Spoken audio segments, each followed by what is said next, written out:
मेरे सस्पेंशन को एक्सटेंशन कर रहे थे, उन्होंने कहा कि संजय सिंह जी 56 बार जेल बेल के अंदर आए, 56 बार, 56 टाइम्स। हमने कहा भाई 56 इंच के सीने को चुनौती देने के लिए 56 बार तो जाना पड़ेगा बेल के अंदर। और मैं 56 बार नहीं 156 बार आऊंगा।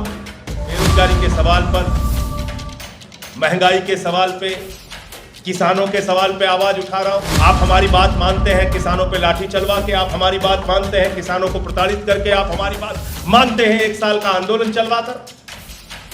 पहले क्यों नहीं मानते? 1 साल तक इस देश के अंदर किसानों का आंदोलन चला और जब वो बिल लाया जा रहा था, पहले दिन हम लोगों ने पार्लियामेंट के अंदर उसका विरोध किया, हमें सस्पेंड करके बाहर कर दिया।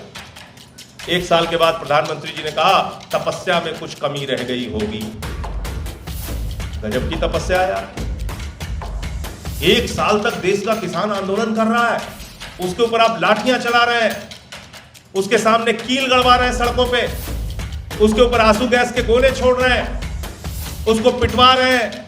750 से ज्यादा किसानों ने अपनी शहादत दी उस आंदोलन में, और आप कह रहे हैं कि तपस्या में कमी रह गई होगी। और 1 साल के बाद वही बातें जो हम लोग पहले दिन कह रहे थे कि ये काला कानून वापस लो, 1 साल के बाद जैसे ही चुनाव आया आपने वापस ले लिया कानून। राजस्थान में मंदिर में प्रवेश नहीं करने दिया गया, शमशान में लाश का अंतिम संस्कार नहीं करने दिया गया, बच्चे का अंगूठा काट लिया गया, सीआरपीएफ के जवान को घोड़ी पे नहीं चढ़ने दिया गया, महामहिम राष्ट्रपति को संसद के उद्घाटन के मौके पर नहीं बुलाया गया। कितनी शर्म की बात है आपसे कि जब प्रभु श्री राम के मंदिर का उद्घाटन शिलान्यास हो रहा था तो उस समय उत्तर प्रदेश के मुख्यमंत्री योगी आदित्यनाथ जी वहां पर गए थे, उत्तर प्रदेश की राज्यपाल आनंदीबेन पटेल जी वहां पर गई थी, देश के प्रधानमंत्री नरेंद्र मोदी जी वहां पर गए थे, तो देश के राष्ट्रपति श्री रामनाथ कोविंद जी वहां पर क्यों नहीं गए थे? इसका आज तक कोई आरएसएस और बीजेपी वाले ने मुझे जवाब दिया।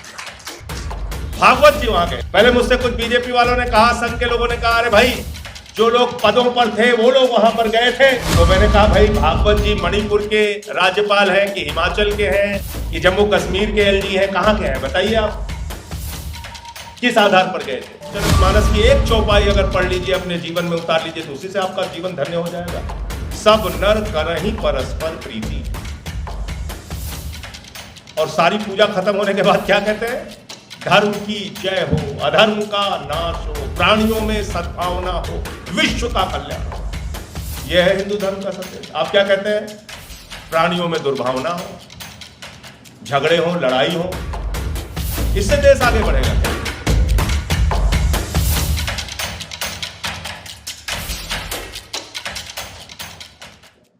हाँ, यह बात जरूर है कि उसका लाभ उठाकर अगर उन पिछड़े और वंचित जातियों के लोगों में से भी कुछ लोग दुरुपयोग करते हैं तो उसके खिलाफ भी आवाज उठाने की आवश्यकता है, उसके खिलाफ भी बोलने की जरूरत है। लेकिन कम से कम मुझे अगर कोई कहे कि क्या आज समाज में सब कुछ बराबरी से चल रहा है, नहीं, थोड़ा बहुत सोच में परिवर्तन आया है, लेकिन अभी भी बहुत काम करने की जरूरत है। और खास तौर से जैसा मैंने आपको बताया कि जब ऐसी खबरें पढ़ता हूं कि राजस्थान में मंदिर में प्रवेश नहीं करने दिया गया, शमशान में लाश का अंतिम संस्कार नहीं करने दिया गया, बच्चे का अंगूठा काट लिया गया, सीआरपीएफ के जवान को घोड़ी पे नहीं चढ़ने दिया गया, महामहिम राष्ट्रपति को संसद के उद्घाटन के मौके पर नहीं बुलाया गया। कितनी शर्म की बात है, आप सोचिए। नई संसद के उद्घाटन के मौके पर महामहिम राष्ट्रपति जी को नहीं बुलाया गया। और मैंने प्रश्न पूछा था, मेरे मन में आज भी यह सवाल है कि जब प्रभु श्री राम के मंदिर का उद्घाटन शिलान्यास हो रहा था तो उस समय उत्तर प्रदेश के मुख्यमंत्री योगी आदित्यनाथ जी वहां पर गए थे, उत्तर प्रदेश की राज्यपाल आनंदीबेन पटेल जी वहां पर गई थी, देश के प्रधानमंत्री नरेंद्र मोदी जी वहां पर गए थे, तो देश के राष्ट्रपति श्री रामनाथ कोविंद जी वहां पर क्यों नहीं गए थे? इसका आज तक कोई आरएसएस और बीजेपी वाले ने मुझे जवाब नहीं दिया। भागवत जी वहां गए थे, पहले मुझसे कुछ बीजेपी वालों ने कहा, संघ के लोगों ने कहा, अरे भाई जो लोग पदों पर थे वो लोग वहां पर गए थे।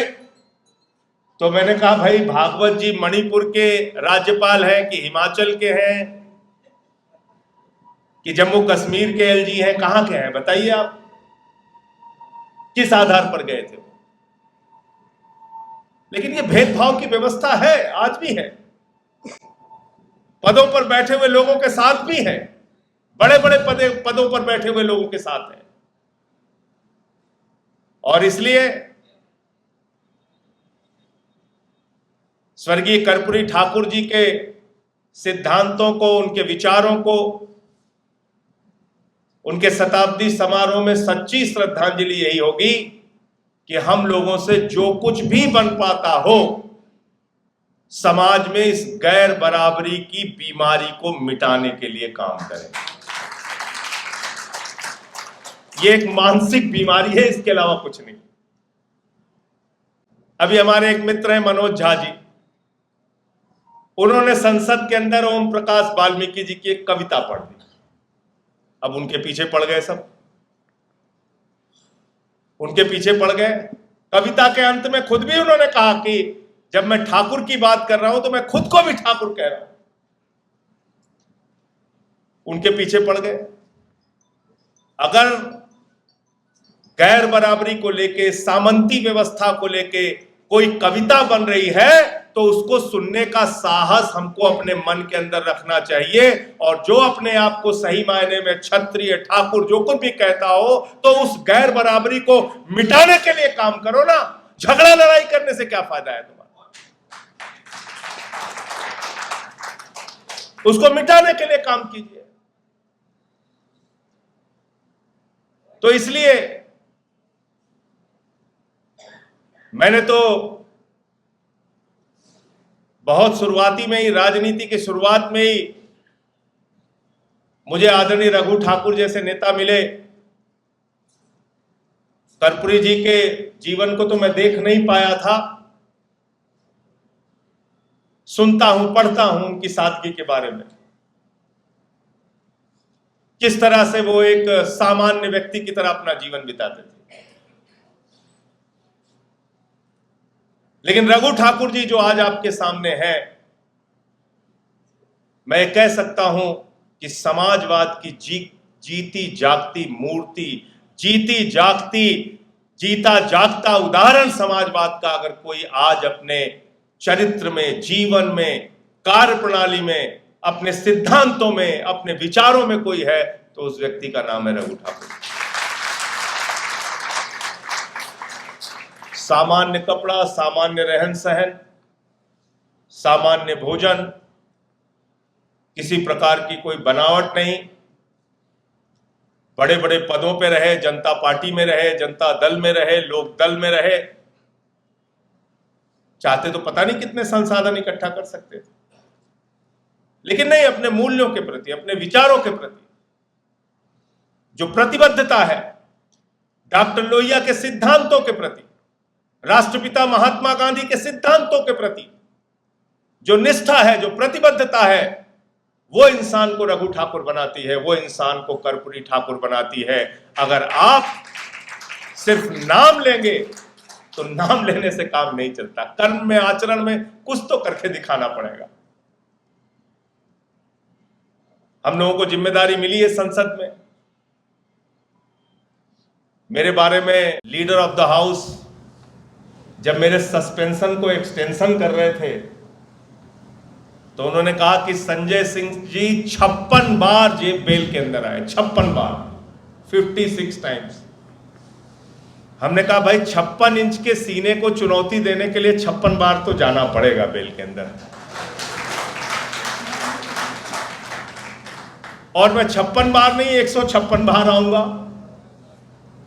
अगर आप कुछ गलत करते हैं, हाँ, अपने किसी निजी काम से कि मुझे ये व्यक्तिगत फायदा चाहिए, इसके लिए कभी बेल में आऊं तो मुझे 1 नहीं 6 साल के लिए सस्पेंड कर देना। लेकिन जब मैं मणिपुर के लिए इंसाफ मांग रहा हूं, जब मैं इस देश के किसी सवाल पर, बेरोजगारी के सवाल पर, महंगाई के सवाल पे, किसानों के सवाल पे आवाज उठा रहा हूं। आप हमारी बात मानते हैं किसानों पे लाठी चलवा के, आप हमारी बात मानते हैं किसानों को प्रताड़ित करके, आप हमारी बात मानते हैं 1 साल का आंदोलन चलवा कर। पहले क्यों नहीं मानते? 1 साल तक इस देश के अंदर किसानों का आंदोलन चला और जब वो बिल लाया जा रहा था पहले दिन हम लोगों ने पार्लियामेंट के अंदर उसका विरोध किया, हमें सस्पेंड करके बाहर कर दिया। 1 साल के बाद प्रधानमंत्री जी ने कहा तपस्या में कुछ कमी रह गई होगी। गजब की तपस्या है आपकी। 1 साल तक देश का किसान आंदोलन कर रहा है, उसके ऊपर आप लाठियां चला रहे हैं, उसके सामने कील गड़वा रहे हैं सड़कों पे, उसके ऊपर आंसू गैस के गोले छोड़ रहे हैं, उसको पिटवा रहे हैं।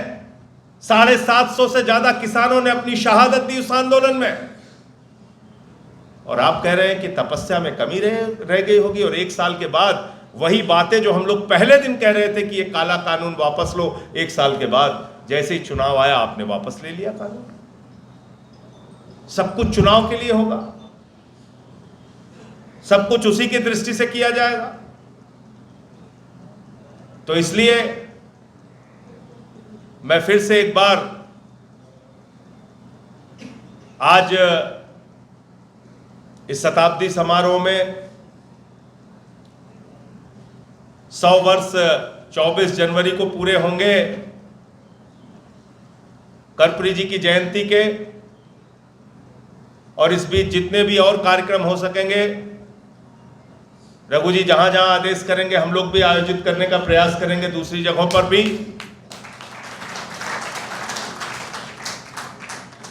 नई पीढ़ी को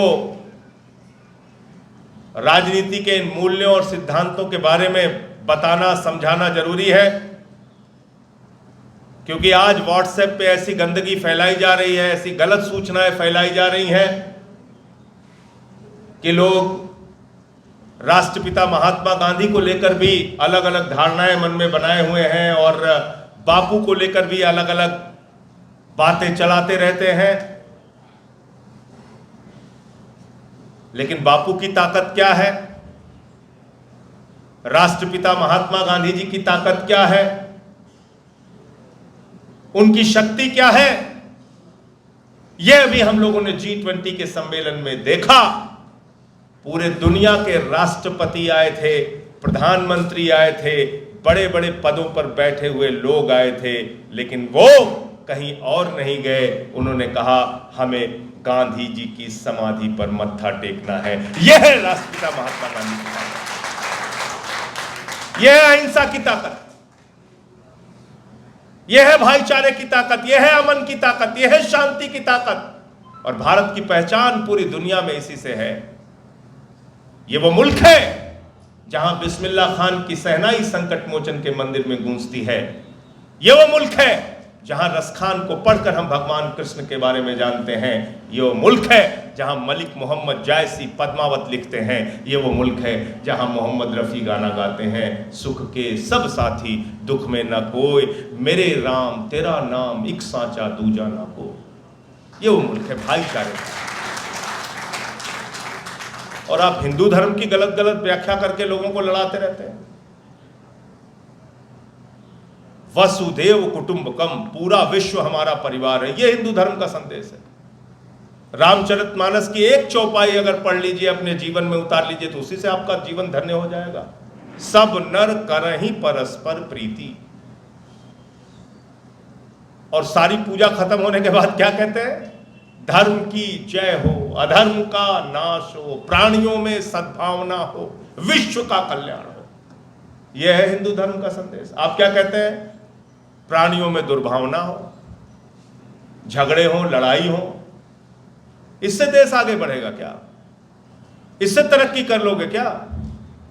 अगर इस देश को तरक्की के रास्ते पर ले जाना है तो बापू के रास्ते से ही देश आगे बढ़ सकता है। ग्राम स्वराज के सिद्धांतों से ही देश आगे बढ़ सकता है, अहिंसा के विचारों से ही, शांति के विचारों से ही ये देश आगे बढ़ सकता है। आज पूरी दुनिया में भारत की पहचान, आप कनाडा चले जाओ, ऑस्ट्रेलिया चले जाओ, अमेरिका चले जाओ, न्यूजीलैंड चले जाओ, ब्रिटेन चले जाओ, तो किसी नरेंद्र मोदी से और किसी दूसरे नेता से दुनिया में भारत की पहचान नहीं है। दुनिया में भारत की पहचान है बापू से, गांधी से और सिर्फ गांधी से।